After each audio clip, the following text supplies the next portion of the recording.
Muli magandang gabi po sa ating lahat mga kapatid at tayo po ay mag-share po muli ng daily devotion at nandito na nga po tayo sa Bilang chapter 18 at ang aking pong share po ay dito po sa chapter 18 verses 1 to 4 po at sinasabi nga po sa talatang ito ang tungkulin ng mga pare at mga libita. Sinabi ni Yahweh kay Aaron, ikaw ang iyong mga anak na lalaki at lipi ni Levi ang may pananagutan sa lahat ng gawain sa tuldang tipanan.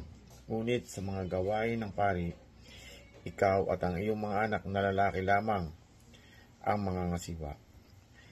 Ang mga kamag-anak ninyong mga libita ang tutulong sa iyo at iyong mga anak sa inyong paglilingkod sa loob ng tuldang tipanan. Subalit hindi sila lalapit sa altar o sa alinmang sagradong kasangkapan sa loob ng santuwaryo. Kapag lumapit sila, kayong lahat ay mamamatay. Liban sa kanila ay wala kayong ibang makakatulong sa anumang gawain sa tuldang tipanan at wala nang dapat na lumapit sa inyo roon. Purihin po ang Panginoon sa pagkabasa po ng banal na salita. God bless everyone. Dito po sa talata ng aking binasa, makikita po natin yung po mga tungkulin ng mga pari at mga libita. Sinabi nga po dito ni Yahweh kay Aaron, ikaw ang iyong mga anak na lalaki at ang lipi ni Levi ang may pananagutan sa lahat ng gawain sa tuldang tipanan. Subalit, sa mga gawain ng pari, ikaw at ang iyong mga anak na lalaki lamang ang mga ngasiwa. Dito po natin makikita yung mga paalala po ng ating Panginoon kay Aaron na sinabi nga po dito na sila po yung mga ngasiwa sa tuldang tipanan. Subalit sinabi rin po dito ng ating Panginoon yung po mga kamag-anak na libita po ni Aaron yung po tutulong sa kanila pong paglilingkod sa loob po ng tuldang tipanan. Subalit hindi sila, meron pong isang reminder ng Panginoon dito. Sinabi nga po dito, subalit hindi sila lalapit sa altar o alinmang sagradong kasangkapan sa loob ng santuwaryo. Yun po yung isang reminders po ng Panginoon na talaga pong sinabi ng ating Panginoon dito na huwag silang lalapit. Sinabi po dito na doon po sa loob ng santuwaryo. Huwag silang, ibig sabihin po dito, yung pong, alin yung pong ibig sabihin po dito, yung alinmang sagradong kasangkapan sa loob ng santuwaryo. Kapag lumapit, lahat ay mamamatay. Makikita po natin dito na kapag po sila ay may ginawa na hindi po gustuhan po ng Panginoon, na hindi po inuutos. Kaya nga po pinalalahanan ng ating Panginoon yung mga tungkulin na dapat gawin. Subalit kung hindi nila ito tutuparin, ay lahat po sila ay mamamatay. Kaya dito po natin makikita na yung pagkakaiba po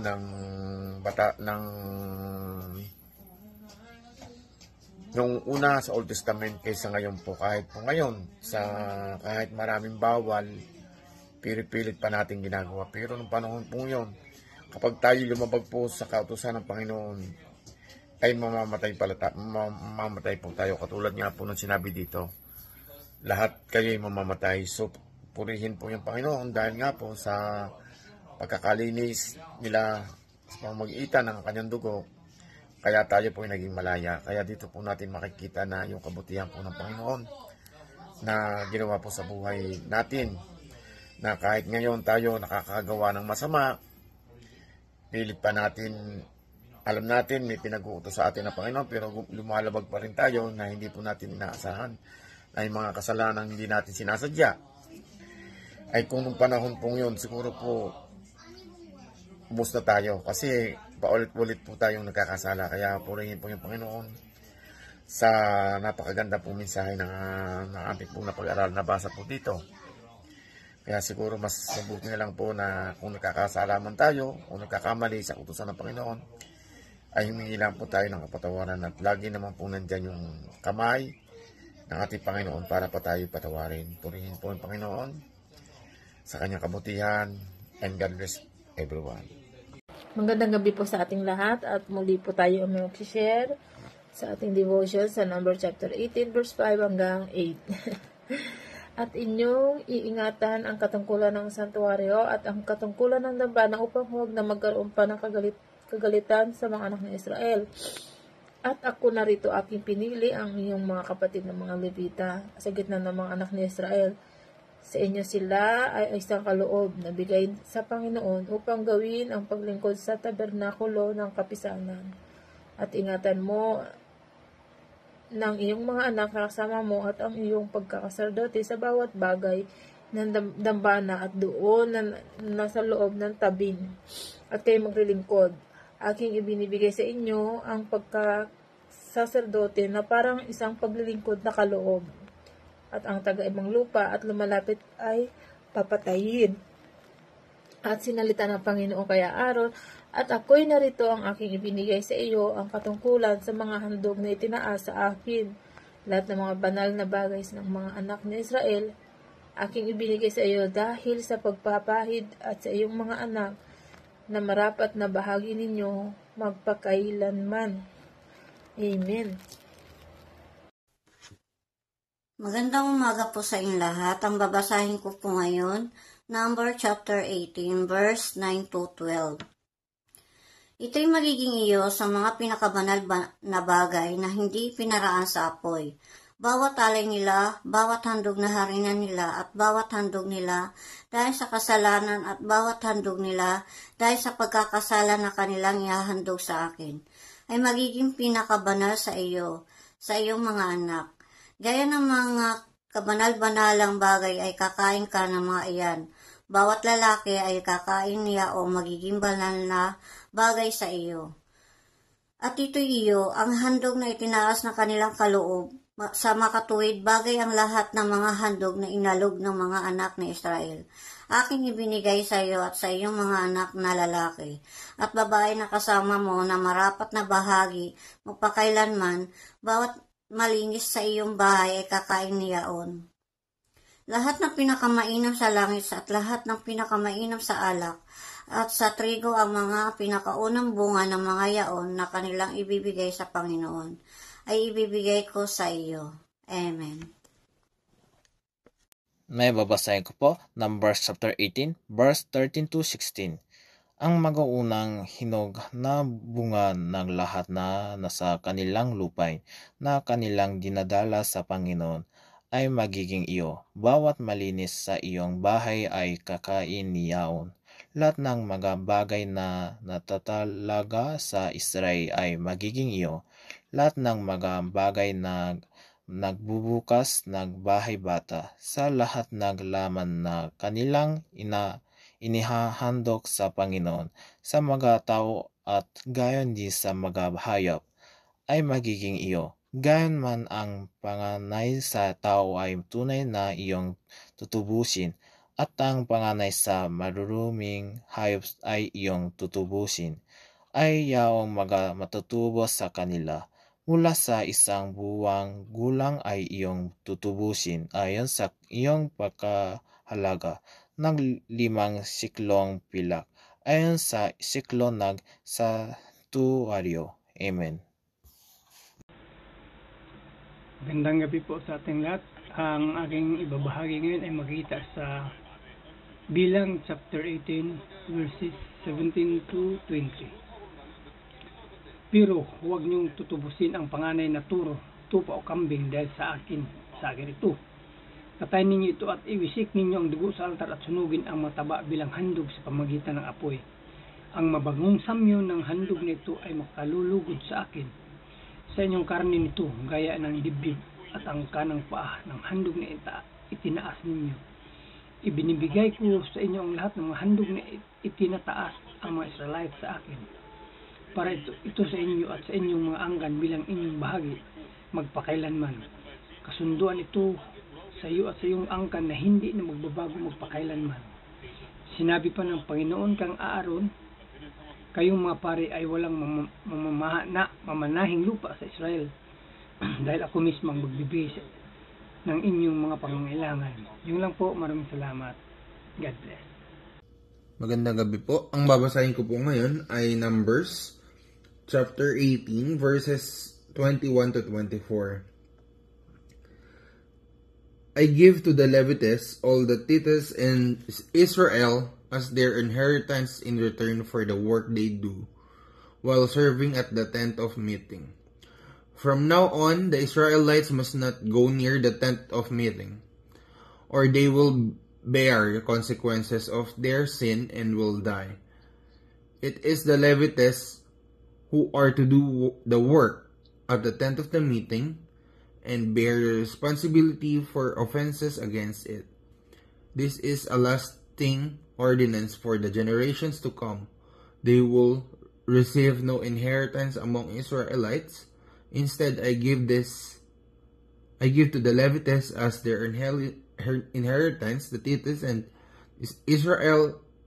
Israelites present as an offering to the Lord. That is why I said concerning them, they will have no inheritance among the Israelites. Good evening po mga kapatid. Ako po ay magbabahagi ng Bible verse. Ito po ay galing sa Book of Numbers, chapter 18 verses 25 to 28 po. Ang sabi po dito, the Lord said to Moses, "Speak to the Levites and say to them, when you receive from the Israelites the tithe I give you as your inheritance, you must present a tenth of that tithe as the Lord's offering. Your offering will be reckoned to you as grain from the threshing floor or juice from the winepress. In this way, you also will present an offering to the Lord from all the tithes you receive from the Israelites. From these tithes, you must give the Lord's portion to Aaron the priest." Pagpurihin po ang ating Panginoon. Magandang gabi po. Salamat po. Ang pagpapalang gabi po muli sa ating lahat at ang aking pong ibabahagi ay matatagpuan po sa Bilang chapter 18 verses 29 to 32. Sinasabi rito, kailangan na ang aking bahagi ang pinakamagandang parte sa lahat ng ibinibigay sa inyo. Kapag naihandog na ninyo, ito ituturing ko itong handog ninyo mula sa giikan na pisaan ng ubas. Maaari mong kainin at ng iyong pamilya ang inyong bahagi kahit saang lugar dahil sweldo ninyo iyan sa inyong paglilingkod sa toldang tipanan. Ngunit hindi kayo magkakasala sa pagkain ninyo nito kung naihandog na ninyo ang pinakamabuting bahagi sa Panginoon. So lahat ng pinakamabuting bahagi ay para po sa Panginoon. Naka-highlight po ang pangalan ng Panginoon dito na malaking letra. No? Kaya siya ang pinakamakapangyarihan sa lahat, no? Ang Diyos. Kaya sa Kanya ang pinakamabuting bahagi. Ngunit siguraduhin ninyo na hindi ninyo marurumihan ang banal na mga handog ng mga Israelita sa pamamagitan ng pagkain ng inyong bahagi nang hindi pa ninyo naibibigay ang aking bahagi para hindi kayo mamatay. So ito po yung mga alintuntunin na ating Panginoon patungkol doon sa mga sa paghandog, no? So, dito po sa Bilang, no, chapter 18, may dalawang uri dito na tungkulin, no, yung pari at ang mga libita. So, tinatalakay mga responsibilidad din, mga pribilehiyo ng mga pari at mga libita. Ano yung mga tungkulin, no? May magkaibang tungkulin sila. Ang mga tungkulin ng mga pari at libita, yun ay inatasan ng Diyos. Kasama doon, no, si Aaron. Isa si Aaron sa mga pari, no? At ang kanyang mga anak na maging responsable sa tabernakulo kasama kanilang mga tungkulin sa mga banal na ritual at sakripisyo. Ang mga libita naman ay itinalaga upang tumulong sa mga gawain sa tabernakulo, ngunit hindi sila maaaring magsagawa ng mga tungkulin ng mga pari. Ayun, no, mga pribileyo ng mga pari, no, binabanggit dito No, magkaiba kasi yung pribileyo ng mga Levita. Ang mga pribileyo ng mga pari ay binigyan ng karapatang tumanggap ng bahagi ng mga handog at mga sakripisyo mula sa tao. Ito magiging bahagi nila bilang kanilang kabuhayan dahil wala silang mana o lupain na pag-aari sa Israel. So, ang pribileyo naman ng Levita, ang mga Levita ay tatanggap ng 10 bahagi or tithes mula sa mga Israel bilang kanilang kabuhayan. Sila rin ay magbibigay ng 10 bahagi ng kanilang natanggap bilang handog para sa Panginoon. No? Yun, nabanggit doon. Ayun yung mga banal na alintuntunin. Di po ba? Ito po ay nagtuturo ng kahalagahan ng tungkulin ng mga pari at Levita dahil meron pong dalawa ritong dalawang karakter, kumbaga may dalawa ritong mga inatasan ng mga tungkulin sa magkaibang paraan, no? Sa magkaibang katungkulan, kumbaga ganon. Pero may mga pribileyo sila, no? Yung pong mga kalagahan tungkulin ng mga pari at Levita sa pagsamba sa Diyos at sa pagpapanatili ng kabanalan ng tabernakulo habang binibigyan diin ng kanilang pribileyo, pangangailangan, no, na umasa sa handog ng mga tao para sa kanilang kabuhayan.